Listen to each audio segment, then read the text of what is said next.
இப்போ லோகேஷ் நேற்று சின்ன விளக்கம் கொடுத்தாரு. அதில் வந்து பெரிய உடன்பாடு நமக்கு வரல. கிட்டத்தட்ட ஒரு ஒரு 30-40 நாளுக்கு மேலே ஒரு கதையை உருவாக்கி வந்து கமல்டி ரஜினிகிட்ட சொல்லும் போது இந்த கதை வந்து கமலஹாசனுக்கு ஓகே வருது. ரஜினி சாருக்கு அதில் அவ்வளோ வந்து இது உடன்பாடு இல்லை. அதில் நீ இன்னும் அட்லி படமே முடியல, அது முடிச்சு தான் அல்லு அர்ஜுன் வர்றாரு. அப்போ இன்னும் எனக்கு தெரிஞ்ச வரைக்குமே ஒரு 2 வருஷத்துக்கு கைதிட்டு அவரால் பண்ண முடியாது. இன்னும் விஷாலில் பண்ணிக்கிறது புருஷன் வந்து ரஜினி சார் சொல்லப்பட்ட ஒரு கதை தான். இதுதான் ரஜினி சார் விரும்பின ஒரு கதை. அதை சின்ன சின்ன கரெக்ஷன் சொன்னாங்க. சிபி சக்கரவர்த்தியை அக்செப்ட் பண்ணிக்கிட்டாரு, ப்ளஸ்ஸாக இருக்குன்னு சொல்லி அதை டெவலப் பண்ணுறாங்க. சுந்தரிச்சு அதை அக்செப்ட் பண்ணல. காஃபி கடை நேயர்களுக்கு வணக்கம். இன்று நம்மோடு இணைந்திருப்பவர் மூத்த பத்திரிகையாளர் திரு வெங்கடேஷ் அவர்கள். வணக்கம் சார். வணக்கம். இந்த ஜனநாயகன் பிரச்சனை அது முடிவுக்கே வராதுங்கிற மாதிரியான ஒரு சுச்சுவேஷன் ஆகி போச்சு. இந்த பிரச்சனைகளுக்கு நடுவில் தலைவர் 173 பெருசாக எந்த ஒரு சலசலப்புமே இல்லாமல் ரொம்ப சைலண்டாக இருக்கே சார், என்ன காரணம்? இல்லை அது வந்து இப்போ அதை ரஜினி சார் 173 கதையை கேட்டுட்டு சிபி சக்கரவர்த்தி உள்ளே வந்த விஷயங்கள் நிறைய பேருக்கு தெரியும்.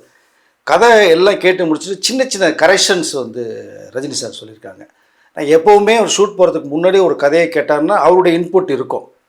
கமல்ஹாசன் அவருடைய இன்புட் வந்து இது படத்துக்குள்ளே இருக்கும். ஆனால் இவர் கதைக்கு ஷூட்டிங் போகிறதுக்கு முன்னாடி மட்டுமே இருக்கும். ஸோ அப்படி சின்ன சின்ன கரெக்ஷன் சொல்லி அந்த கரெக்ஷனை பூரா சிபி சக்கரவர்த்தி வந்து சார் இது எனக்கு கூட தோணாத ஒரு விஷயமா இருக்குது சார், பிரமாதமாக இருக்குன்னு அதை இத்தனையும் ரஜினி சார் கேட்டாரான். இப்போ நான் சொல்ல போகிற இந்த சஜஷனில் இந்த கதைக்கு டிஸ்டர்ப் இல்லாமல் இருக்கணும், உங்களுக்கு உடன்பாடாக இருக்கான்னு பார்த்துங்க, ஓகேனா ஆட் பண்ணுங்கள், இல்லைனா யோசித்து டிசைட் பண்ணிக்கொண்டாரான்.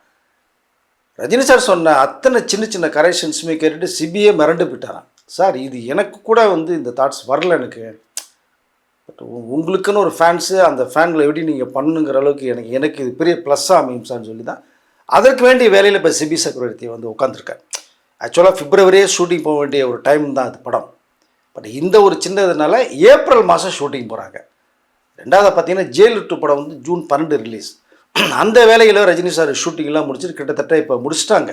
இன்னும் டப்பிங் வேலைகள் கொஞ்சம் இருக்குது. டப்பிங் போர்ஷனை முடிச்சிட்டாருன்னா அவர் போர்ஷனை படம் பார்த்துருவார். அவர் ஓகே அப்படின்ட்டாருன்னா மற்ற வேலையில் போஸ்ட் ப்ரொடக்ஷனில் நெல்சன் பார்க்க ஆரம்பிச்சிட்டார். அதில் ஏதாவது இன்னும் கொஞ்சம் பேட்ச் ஒர்க்கு, இன்னும் சில க்ளோஸ்அப் வேணும், சில வேணும்னா திரும்பி ஜெயலலிதா 2 நாள் 3 நாள் பேட்ச் ஒர்க் ஷூட்னு ஒன்று பண்ணுவாங்க. பட் இதெல்லாம் முடிச்சிட்டாங்கன்னா தான் இதுக்குள்ளே தனியாக உள்ள வர்றது மாதிரி ரஜினி 173 இருக்காங்க. பட் இதற்கு வேண்டிய வேலையில் கமல்ஹாசன் வந்து நீங்கள் எல்லா ஒர்க்கும் முடிங்க, ஏப்ரல் 14 அன்னைக்கு ஷூட்டிங் ஆரம்பிக்கிற வேலைகள் போய்கிட்டு இருக்கு. ஸோ அதனால தான் இப்போதைக்கு இந்த அப்டேட் எதுவுமே கொடுக்கல. ஏன்னா இந்த பக்கம் இப்போ அரசியல் மே மாதம் வருது, இந்த பக்கம் விஜயோடைய ஒரு மேட்ரு போய் சீரியஸாக போய்ட்டுருக்கு, ஜனநாயகன் ஒரு மேட்ரு, இந்த பொங்கல், இந்த பிரச்சனை நடுவில் எதுவுமே வேணாம்னு சொல்லி சைலண்டாக இருந்தாங்க. அதுக்காக தான் ஜெயிலர் 2 படத்தினுடைய ஒரு ட்ரெய்லர்லாம் கட் பண்ணி வச்சுருக்காங்க. மேக்கிங் வீடியோ ஒன்று இருக்குது, ஒரு கிளிம்ஸ் ஒன்று இருக்குது. இது எல்லாமே இனிமேல் 1 by 1 ஜெயிலர் 2 வரப்போகுது. 173 படம் டைட்டிலோட வந்து அனௌன்ஸ்மெண்ட் ஏப்ரல் மாதம் வந்து வருது சார். சார் எப்போவுமே ஒரு படம் ரிலீஸ் ஆகிறதுக்கு முன்னாடி அதில் யார் நடிக்க போகிறாங்கிற தகவல்லாம் லைட்டாக வெளியாகும். தலைவர் 173ல் யாரெல்லாம் சார் நடிக்க போகிறார்? இல்லை அது கிட்டத்தட்ட இப்போ வந்து என்னென்னா எஸ்ஜே சூர்யா உள்ளே வர்றது மாதிரி ஒரு தகவல் இருக்குது. ஏன்னா அவருடைய ஃபஸ்ட்டு படத்துலேயே அவர் பண்ணார் விஷயம் தெரியும். பட் இது ரஜினி சாருக்கும் இப்போது எஸ்ஜே சூர்யா கம்பல்சரியாக வேணுக்கிட்ட தான் ஜெயிலர் 2லேயே உள்ளே வந்திருக்காரு இப்போ. அது ஏன்னா ரஜினி சார் வந்து பல நடிகர்களை பார்த்து அப்ரிஷியேட் பண்ணுவார். எஸ்ஜே சூர்யா பார்த்துட்டு வந்து ஒரு நடிகவேல் எம்ஆராவை பார்க்குற மாதிரி ஒன்று பார்த்தா இருக்குது அப்படின்னு அவரே சொன்ன ஒரு விஷயம் ஒன்று இருக்குது. இதுக்குள்ளே வர்றதுக்கான ஒரு வாய்ப்பும் இருக்குது. ரெண்டாவதாக பார்த்தீங்கன்னா நம்ம சாய் பல்லவியும் உள்ளே வர்றது மாதிரி ஒரு தகவல் இப்போதைக்கு வந்த தகவல் எடுப்பில் ஏற்கனவே நான் பேசியிருக்கேன். சொல்லப்பட்ட ஒரு தகவல் இருக்குது, இன்னும் 100% கன்ஃபர்மேஷன் ஆகலை. ஸோ 1 by 1 ஆன உடனே நம்ம அடுத்த வீடியோவில் நம்ம தகவல் சொல்லலாம். சரி, இப்போ நீங்கள் ரஜினி சார் வந்து சிபி சக்கரவர்த்திக்கு நிறைய வந்து சஜஷன் கொடுத்தாரு அப்படின்னு சொன்னீங்க. லோகேஷ் கனகராஜுக்கு எந்த ஒரு சஜஷனும் கொடுக்காம தான் கூலி படம் வெளியே வந்துச்சு. லோகேஷ் கனகராஜ் மேலே நிறைய விமர்சனங்கள் கூலி படம் வெளியானதுலேருந்து அவர் மேலே வைக்கப்பட்டது. எல்லாத்துக்குமே நேற்று பதில் கொடுக்குற மாதிரி ஒரு ப்ரெஸ் மீட்டு, அந்த ப்ரெஸ் மீட்டை எப்படி பார்க்குறீங்க? இல்லை பார்த்தேன், நான் லோகேஷ் பேசுனதை கேட்டேன். அதுக்கு முன்னாடி நல்ல கேள்வி கேட்டீங்க, சின்ன கரெக்ஷன் சொல்லியிருக்காரு, கூலிக்கு எதுவுமே சொல்லலைன்னு சொல்லி. லோகேஷ் மேலே மிக அதாவது ரொம்ப பெரிய அளவு நம்பிக்கை வச்சுருந்தார் ரஜினி சார். அதனால் அதுக்குள்ளே ரொம்ப டீப்பாக போகலை. சன் பிக்சர்ஸும் வந்து உங்களுக்கு கதை பிடிச்சா ஓகேன்டாங்க. இவர் சொன்ன நேரேஷனில் வந்து ஒரு ஒன்லைன் தான் சொல்லப்பட்ட ஒரு விஷயம். பக்கா பவுண்டட் ஸ்கிரிப்டுன்னு ஒன்று இருக்குது, உங்களுக்கு 70 சீன் உள்ளது. அது டீட்டெயில் கேட்கல. ஸோ லோகேஷ் பண்ணிடுவார், ஏன்னா ஏற்கனவே ஒரு 4-5 படத்தை ஹிட்டு கொடுத்தோன்ற அந்த கான்ஃபிடென்ட் வந்து ஓவராக இருந்துச்சு. பட் அதை தவிடுபொடி ஆக்கிட்டார் லோகேஷ் கனகராஜ். அந்த மிஸ்டேக் திரும்பி வந்துடக்கூடாதுன்னு தான் இப்போ 173 படத்தில் சிபி சக்கரவர்த்தியோட கதை டிஸ்கஷனில் ஃபுல்லாக உட்காந்து ஃபுல் ஸ்கிரிப்ட்டு கேட்டார். ஒரு 5 ஹவர்ஸ்க்கு மேலே ஃபுல் ஸ்கிரிப்ட்டு கேட்டார். கேட்டுட்டு தான் சின்ன சின்ன கரெக்ஷன் சொல்லி ஆட் பண்ண சொல்லியிருக்கார். அந்த மிஸ்டேக் இதில் நடந்துடக்கூடாதுன்னு சொல்லி. பட் லோகேஷ் நேற்று சின்ன விளக்கம் கொடுத்தாரு. அதில் வந்து பெரிய உடன்பாடு நமக்கு வரல. நான் உங்கள் மேலே மிகுந்த நம்பிக்கை வச்சு தான் நீங்கள் ஒரு ஹிட்டு கொடுத்தீங்கன்னு சொன்னதுனால அவர் வந்து தலையிடலை. பட் ஏ சர்டிஃபிகேட் ஏ கிடச்சி நிறைய பேர் நம்ம பேசணும். இப்போ அதுக்கு ஒரு விளக்கத்தை நேற்று தான் சொல்கிறேன். சன் பிக்சர்ஸ்கிட்ட நான் சொன்னேன், ரஜினி சார்கிட்ட சொன்னேன், கதைக்கு இருந்தால் நீங்கள் வச்சுங்க அப்படின்னு சொல்லப்பட்ட ஒரு விஷயத்தையும் சொன்னார். பட் ஆனால் இங்கே கதை நேரேஷனே பார்த்தீங்க அப்படின்னா இங்கே அவருக்கு வேண்டிய பிலோ 18 இயர்ஸ் உள்ள வரலைங்கிறது மிகப்பெரிய வருத்தம். அதுதான் 1000 கோடியுடைய ஒரு கனவு இங்கே தவிடுபடி ஆக்கிருச்சு. ரெண்டாவது வந்து பார்த்திங்கன்னா ரஜினிக்கு ஏற்ற ஒரு கதை ஒன்று இருக்குது. இந்த கதை ரஜினி சார் ஏற்ற கதை இல்லை ஃபர்ஸ்ட் ஆஃப் ஆல். ஆனால் எப்போ கேட்டாலும் அதை நான் சொல்லுவேன். ரஜினிகாந்த் அப்படிங்கிற அந்த ஒரு பெரிய ஒரு மனிதர் சூப்பர் ஸ்டாருக்கு வந்து ஏற்ற கதைகள் நிறையா இருக்குது. இந்த கதை செட் ஆகலை அவருக்கு. இதே நீங்கள் வந்து வேறொரு அப்போ நிறையா படங்கள் அவருடைய பேட்டர்ன் இருக்குங்க. அதை ரீமேக் பண்ணாலே போதும் உங்களுக்கு. ஏதோ புதுசாக ஒன்று லோகேஷ் சொல்லுவாருன்ற மிக நம்பிக்கையில் வந்து கொஞ்சம் ஏமாந்து போனது தான் எல்லா பேருமே. அந்த விளக்கத்தை நேற்று வந்து அவர் சொன்னது எனக்கு வந்து பெரிய அளவு உடன்பாடு இல்லை எனக்கு. அது 1000 கோடி நான் வந்து சொல்லலை, நீங்களே எதிர்பார்த்தா எப்படி? நான் ஒரு படம் பண்ணியிருக்கேன் சூப்பர் ஸ்டாரை வச்சு, வந்தீங்கன்னு 200 ரூபா கொடுத்து ரெஸ்ட்டு போங்க, அந்தளவுக்கு தான் இருக்கும் அப்படின்னு சொல்கிறார். அதெல்லாம் ஓகேங்க. நீங்கள் சில கதையை நீங்கள் இல்லாமல் படம் பண்ணிட்டு போயிட்டீங்க. அதுக்கு மேலே 550 கோடி அடித்தது ரஜினி சாருக்காக 35 அந்த நாட்களுக்கு மேலே தியேட்டரில் உலகில் ஓடிச்சுங்கிறதுலாம் வேறு விஷயம். பட் இன்னும் சிறப்பாக கொடுத்துருந்தா அந்த பேரை நீங்கள் தட்டி போயிருக்கலாம்ல. அது கொஞ்சம் பூசி பொழுது மாதிரியான ஒரு விஷயத்தை வேறு சொல்லிட்டு போனதாக கொஞ்சம் வருத்தமாக இருக்குது சார். இப்போ வந்து 173 வந்து ரஜினி கமலும் சேர்ந்து பண்ண வேண்டிய படமாக இருந்தது. எஸ். ஆனால் வந்து லோகேஷ் கனகராஜ் அது பண்ண முடியாத சூழல் ஆயிடுச்சு. அதுக்கான விளக்கத்தையும் அவர் கொடுத்துட்டாரு. அந்த விளக்கத்தை எப்படி பார்க்குறீங்க? இல்லை, அதுதான் அது வந்து என்னென்னா ஆக்சுவலாக ரஜினி சார் வந்து ரொம்ப லைக் பண்ணது பார்த்தீங்கன்னா இந்த 170 சிபி சக்கரவர்த்தி படத்தில் சோலோவை பண்ணுறாரு. அதற்கு முன்னாடி பார்த்தீங்கன்னா ரஜினி கமலும் சேர்ந்து பண்ணக்கூடிய படத்தை தான் அந்த வாய்ப்பு லோகேஷ் கனகராஜுக்கு போகுது.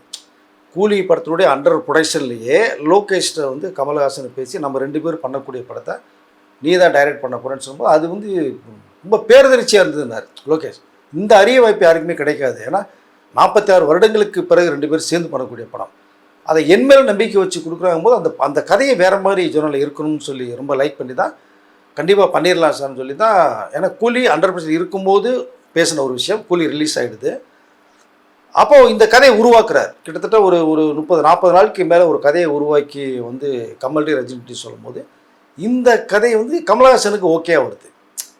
ரஜினி சாருக்கு அதில் அவ்வளோ வந்து இது உடன்பாடு இல்லை அதில். ஏன்னா கூலி மாதிரியே திரும்பி வந்து அது ஃபுல்லாக வயலன்ஸ் தாறுமாறாக இருக்குது. அதுவும் சொல்லிட்டு கிடச்சிட்டா. ரஜினி சாருக்கு எப்போயுமே ஃபேமிலி ஆடியன்ஸு 5 இயர்ஸ்லேருந்து ஆடியன்ஸ் இருக்காங்க. அந்த ஒரு பெரிய ட்ராபேக் அவருக்கு இருந்தது. அப்போ நண்பர்கள்லாம் சொல்லும் போது மீண்டும் சொல்லிட்டு வந்துட்டால் பெரிய தொகைப்பா கூலி கிடைச்சதே பெரிய இதாக பார்க்கப்படுது, பேசப்பட்டிருக்கும் போது திரும்பி நீ யோசித்துக்கன்னு சொல்கிறேன் நண்பர்களும் ரஜினி சார்கிட்ட. அப்போ தான் அவர் இந்த கதையில் கொஞ்சம் பெருசாக இன்டர்ஃபியர் ரஜினி சார் ஆகலை. அப்போது அவர் நேரடியாக வந்து நீங்கள் வேணான்னு சொல்லவும் மாட்டார். அந்த நேரடியாக ஒருத்தரோட மனசை கஷ்டப்படுத்த மாட்டார். அப்போ தான் என்ன பண்ணலான்னு யோசிக்கும் போது தான் சரி மீண்டும் இதுக்குள்ளே போனோம்னா சரியாக வராதுன்னு ஒரு முடிவு ரஜினி சார் எடுக்கிறார். நான் கூலி வேறு சரியாக அந்த ரிசல்ட் வந்து இந்த கதையில் ரொம்ப ரஜினி சார் ஏற்ற கதையில் விமர்சனம் நிறையா வந்துருச்சு. அப்போ அதை அவர் ரொம்ப யோசித்தார். திரும்பியும் லோகேஷுக்கு கொடுத்து போய் கூலி மாதிரியே அந்த பேட்டர்ன் ஸ்டைலில் போயிடுச்சு அப்படின்னா ஒன்றுமே பண்ண முடியாது. கூலியில் நடந்த மிஸ்டேக்கு அடுத்த படத்தில் பண்ணக்கூடாதுனால தான் ரஜினி சார் ஹோல்ட் பண்ணார். டைரக்டர் பேரை சொல்லலை. அதே ஜெயலலிதாவுக்கு போகும்போது ஏர்போர்ட்டில் ஒரு விஷயத்தை உடச்சிட்டு போயிட்டார். இன்னும் டைரக்டர் கன்ஃபார்ம் ஆகலை, ஆகும்போது தான் தெரியணும் கொண்டு போயிட்டார். அப்போ தான் லோகேஷ் இல்லைங்கிற விஷயமே தெரிய வருது. அப்போது இதுக்கப்புறம் வரும்போது ஒரு லைட்டான கதையை வந்து என்னால் பண்ண முடியாதுன்னு சொல்லிட்டு லோகேஷ் விலகி போனதாக அவர் விஷயத்த சொல்கிறார். இப்போ நம்ம மேட்டர் சார் கைதி 2 அது வந்து நீங்கள் நான் சம்பளம் கூட கேட்டுட்டேன் அதனால படம் நடக்கலை அப்படிங்கிற மாதிரியான விஷயங்கள்லாம் நீங்கள் சொல்கிறீங்க. நானும் கார்த்தி சார் சேர்ந்து பண்ண வேண்டிய நேரம் இருந்தது. அவர் வேற ஒரு படத்துக்கு போனனால நானும் அவ்வளோ நாள் என்னால் வெயிட் பண்ண முடியாதுன்னு சொல்லிட்டு தான் நான் வந்து அல்லு அர்ஜுன் படத்துக்குள்ளே போனேன். கண்டிப்பாக அல்லு அர்ஜுன் படம் முடிஞ்சதுக்கப்புறம் நான் கைதி 2 பண்ணுவேன் அப்படின்னு சொல்லிட்டு ஒரு விஷயம் சொல்கிறாரு. ஆனால் நேற்று சோஷியல் மீடியாவில் ஒரு விஷயம் வந்தது. கைதியில் அந்த பொண்ணா நடித்தவங்களே இப்போ ஹீரோயின் மாதிரி பெரிய பொண்ணு ஆகிட்டாங்கிற போது இவர் எப்போ கைதி 2 எடுப்பார் அப்படிங்கிற ஒரு கேள்வியும் இருக்குல்ல சார். கைதியே பார்த்தீங்கன்னா ஃப்ளாஷ்பேக்குள்ளே தான் கதை போகிறது மாதிரி இருக்கும். ஏன்னா அது லைவாக காமிச்சிருப்பார் ஃபுல்லாகவே. இப்போ இந்த கார்த்திக் யார், அப்படிங்கிற ஒரு கண்டென்ட் உள்ளே வரும் உங்களுக்கு. கட் பண்ணால் நீங்கள் அங்கே போகும். அப்போ நீங்கள் இந்த கதை பிரகாரம் பார்த்தீங்கன்னா இப்போ இருக்கிற பொண்ணு இருக்கு இல்லையா, நீ இந்த கைதியில் ஒன்று பார்த்த பொண்ணு வந்து ஒரு 10 வயசு இருக்கிற மாதிரி வச்சுக்கோமே. நீங்கள் ஃப்ளாஷ்பேக்கில் போகும்போது வேறு குழந்தையா காமிக்கிற வாய்ப்புகள் நிறையா இருக்கும். அது ஒரு பெரிய லாஜிக் மிஸ்டேக் வராது, நம்ம மாற்றிக்கலாம் கதையில். ஸோ அப்படி தான் இருக்கும் நான் நினைக்கிறேன் நான். ஆனால் இங்கே அல்லு அர்ஜுன் படம் முடிச்சுட்டு வந்ததுக்கு பிறகு தான் கார்த்திக் படம் கைதி பண்ண போகிறேன் நான். கார்த்திக் பிஸி ஆகிட்டேன்னு சொல்கிறார். பட் அதை அக்செப்ட் பண்ண முடியல.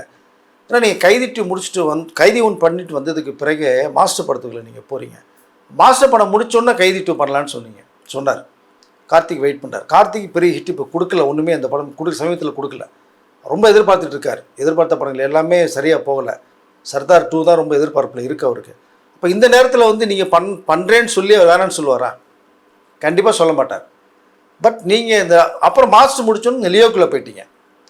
லியோ முடிஞ்ச உடனேயே கைதி 2 பண்ணலான்னு சொன்னாங்க. அப்புறம் விக்ரமுக்கு போயிட்டார். விக்ரம் முடிஞ்சோன்னா பண்ணார், கூலிக்கு போயிட்டார். கூலி முடிஞ்சோன்னா பண்ணலான்னு சொல்லும்போது கார்த்திக் வேறு படம் போயிட்டார், நான் அல்லு அர்ஜுன படம் பண்ணுறேன், அது முடிச்சுட்டு வந்தேன்னு சொல்லும்போது அந்த படம் எப்போ முடிக்கும்? நீ இன்னும் அட்லி படமே முடியல, அது முடிச்சு தான் அல்லு அர்ஜுன் வர்றாரு. அப்போ இன்னும் எனக்கு தெரிஞ்ச வரைக்குமே ஒரு 2 வருஷத்துக்கு கைதி 2 அவரால் பண்ண முடியாது. இது நீ எப்படி பார்க்குறது? நம்ம நீங்கள் பண்ணணும்னு நினச்சி மனசு வச்சிங்கன்னா எவ்வளோ கேப் இருக்குது. கூலி முடிஞ்சு 6 மாதம் ஆகிடுச்சு. August 14 release. இப்போ இந்த ஜனவரியே முடிய போகுது உங்களுக்கு. இந்த டைமில் டக்குன்னு முடித்தா 50 நாளில் கார்த்திக் டேட்டு தான் படத்தை முடிச்சுட்டு போயிருக்கலாம்ல. நீங்கள் ஹீரோ நடிக்கிற படத்துக்கு போயிட்டார், அருண் மாத்தேஸ்வரனில் போயிட்டார். இப்போ இது எப்படி பார்க்குறது? நம்ம காலங்கள் தாமதப்படுத்துகிற சில விளக்கங்கள் கொடுக்கும்போது அந்த விளக்கங்கள் சரியாக இருக்கணும். என்னுடைய பார்வைக்கு அந்த விளக்கங்கள் சரியாக இல்லைன்னு தான் தோணுது. நீ அல்லு அர்ஜுனா படம் முடிச்சுட்டு வந்தோடனே 4 கமிட்மெண்ட்ஸ் இருக்குன்னு வேறு சொல்கிறார். விக்ரம் 2 சொல்கிறாரு, ரோலக்ஸ் சொல்கிறாரு, அமீர் கான் படம் சொல்கிறீங்க. இல்லை ஏதாவது ஒன்று உங்களுக்கு ஓகே பண்ணி அது முடிச்சு திரும்பி வரேன்னு சொன்னால் என்ன பண்ண முடியும் நம்ம? ஸோ அதனால் நீ விளக்கம் கொடுக்குறத ஒரு தெளிவாக கொடுத்தா ரசிகர்களுக்கு சரியாக இருக்கும்னு நினைக்கிறேன் சார். இன்னொரு விஷயம் சமூக வலைதளங்கள்லையும் பேசப்பட்டுக்கிட்டு இருக்க விஷயம் என்னென்னு பார்த்தீங்கன்னா, ரஜினிகாந்த் சுந்தர்சி காம்போவில் நடக்க இருந்த படம் தான் புருஷன், அதில் தான் விஷால் நடிக்கிறாரு அப்படிங்கிற ஒரு விஷயம் பேசப்படுதா சார்? அதை எப்படி பார்க்குறீங்க? இல்லை, அந்த கதையை இப்போ ப்ரோமோ ஒரு 5 மினிட்ஸ் கிட்ட விட்டுருக்காரு. நீங்கள் ஜெயிலர் 1 வந்து ஒரு இன்ட்ரோல் பிளாக் வரும். நீங்கள் ரஜினி, ரம்யா கிருஷ்ணன், அந்த மருமகள் இருக்கும்போது அடியாட்கள் வீட்டை சுற்றிலும் வந்து அடித்த ஒரு ஃபைட் சீன் நினைக்கிறேன். கிட்டத்தட்ட அந்த ஃபைட் சீனையும் அந்த சீனையும் தான் எடுத்து ப்ரோமோவில் இது பண்ணியிருக்கிற மாதிரி என்னுடைய தெரியுது. விஷால் அந்த கிச்சன்லேயே ஃபைட் பண்ணுறது, யோகி பாபு வர்றது, இங்கே தமனா உட்காந்து. பட் இந்த மாதிரி ஒரு லைன் தான் ரஜினி சார்கிட்ட சொன்ன கதை. கிட்டத்தட்ட எனக்கு தெரிஞ்ச வரைக்குமே விஷாலில் பண்ணிருக்கிறது புருஷன் வந்து ரஜினி சார் சொல்லப்பட்ட ஒரு கதை தான். பட் அந்த ஒரு பேட்டர்னில் தான் மாற்றி இப்போ விஷால் ஒரு கமிட்மெண்ட்ஸ் இருந்தது ஆல்ரெடி. ரஜினி சாருக்கு முடிக்கிறதுக்கு முன்னாடி முடிச்சுட்டு வர மாதிரி இருந்தது. ரஜினி சார் கிடைச்ச உடனே இங்கே விட்டுட்டு வந்தாங்க. தயாரிப்பாளரில் சின்ன குளறுபடி இருந்தது. கமலஹாசன் பண்ணுறத விட அவருக்கு ரொம்ப ஹெல்ப்ஃபுல்லாக இருக்கிற ஏசி சண்முகம் அவர்களுக்கும் மைசூர் கணேசும் படம் பண்ணுறதா தான் ஒரு மேட்ரு ஓடிச்சு. அந்த வாய்ப்பு இல்லைங்கும் போது தான் அவர் வந்து சொல்லிவிட்டு ரஜினியும் கமலும் சேர்ந்து உங்களுக்கு கூப்பிட்டு அனௌன்ஸ்மெண்ட் கொடுத்துட்டாங்க சுந்தர் சேர்க்க போகிறதா சொல்லி. அப்போ நீங்கள் சொல்லாமலாம் போகிறது வந்து ஒரு மரியாதை இல்லாத ஒரு, அதை நம்ம எப்படி எடுத்துக்கிறது? நம்ம அப்படி தான் ஒரு செயல் இருந்தது. அப்போது நீங்கள் எதையுமே சொல்லாமல் போயிட்டீங்க, பரவாயில்ல. 2 பேருமே நீங்கள் விளக்கம் கொடுத்துருக்கணும், கொடுக்கல. இப்போயாவது கொடுக்கணும், இப்போவும் கொடுக்கல. உங்களை பற்றின விஷயங்கள் ரஜினி கமலும் பேசுகிறான்னு முடிவு பண்ணிட்டாங்க, பேசலை. பட் அந்த கதையை தான் இப்போ விஷாலுக்கு இயக்குவதாக ஒரு தகவல் வருது. இப்போ ஏசி சண்முகமுடைய அவர் ஒரு one of the producer, Sundar C one of the producer, Avni pictures ரெண்டும் சேர்ந்து தான் அந்த படத்தை புருஷனை வந்து ப்ரோமோ மட்டும் ஷூட் பண்ணாங்க. இப்போ ஷூட்டிங் ஆரம்பிக்க போகிறாங்க. ரஜினி சாருக்கான ஒரு கதை பண்ண கதை நமக்கு கிடச்சிச்சின்னா நம்மளோட மார்க்கெட்டுக்கு ஹெல்ப்ஃபுல்லாக இருக்குன்னு சொல்லிட்டு தானே விஷால் இதுக்குள்ள வந்த மாதிரி. கண்டிப்பாக சார். ஏன்னா ரஜினி சார் உருவாக்கின கதைங்கும் போது அதுக்கு எந்த வேல்யூஷன் இருக்குன்னு தெரியும் நம்ம கதை. பட் என்ன அதில் கொஞ்சம் இப்போ ரஜினிகாந்த் இப்போ இருக்கிற ஏஜை காமிச்சிருப்பாங்க, அதை விஷாலை காமிக்க முடியாது. அவர் இருக்கிற ஏஜை காமிச்சிருக்காங்க, அவ்வளோதான். கதையில் நீங்கள் வந்து டேரக்ஷன் கிடச்சதுன்னா எதை வேணாலும் நம்ம வந்து மாற்றலாம்.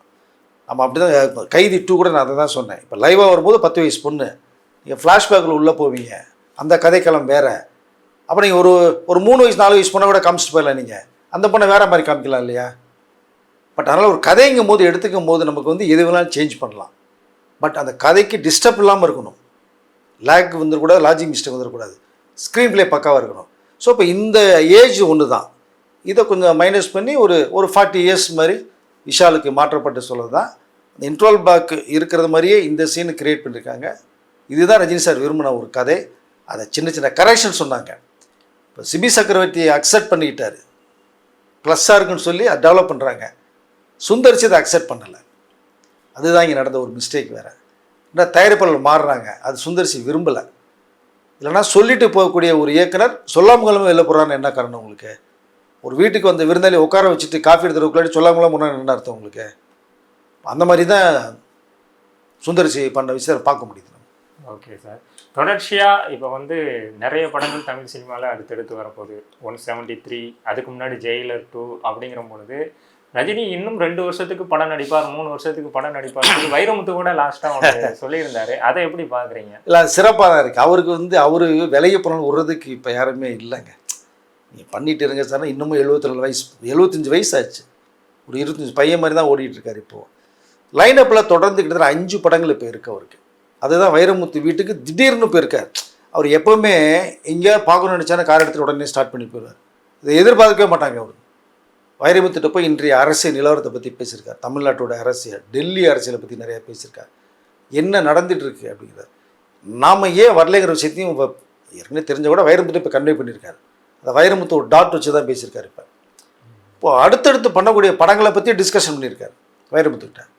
அவர் பிரமிச்சு போன ஒரு தகவல் சொல்லார். லைனப்பில் 4-5 படம் வச்சுருக்காருன்னா இந்த 2 வருடங்களுக்கு ரசிகர்களுக்கு மிகப்பெரிய ஒரு செலிப்ரேஷன் சொல்லி வைரமுத்து சொன்ன விஷயத்தை பார்த்துருப்பீங்க. அப்போது இப்போ 173 முடித்த உடனே அது வந்து ரொம்ப ஷார்ட்டாக தான் முடிக்கிறாங்க. ஆனால் இப்போ நவம்பருக்குள்ளேயே படம் முடிஞ்சிடும். இந்த வருஷம் ஜெயிலர் 2 ரிலீஸ், நெக்ஸ்ட் இயர் ஓப்பனிங்கில் அந்த 173 படம் ரிலீஸ். உடனடியாக ரஜினி கமல் சேர்ந்து பண்ணக்கூடிய படத்தை பண்ண போகிறாங்க. அது நெல்சன் கதை ரெடி பண்ணிகிட்டு இருக்காரு இப்போ. ஸோ அதற்கு அப்புறமேல் ரஜினி சார் லைனப்பில் ஒரு 3 பேர் இருக்காங்க. ஆல்ரெடி இப்போ கதை கேட்டவங்க லிஸ்ட்டில் அவங்க உள்ளே வர்றாங்க. ஸோ என்ன கேட்டோம்னா கிட்டத்தட்ட அவர் 175 படங்கள் மேலே கிராஸ் பண்ணி போகணுன்னு தான் நினைக்கிறேன். ஓகே சார், கருத்துக்களை பயந்துக்கிட்டு நன்றி.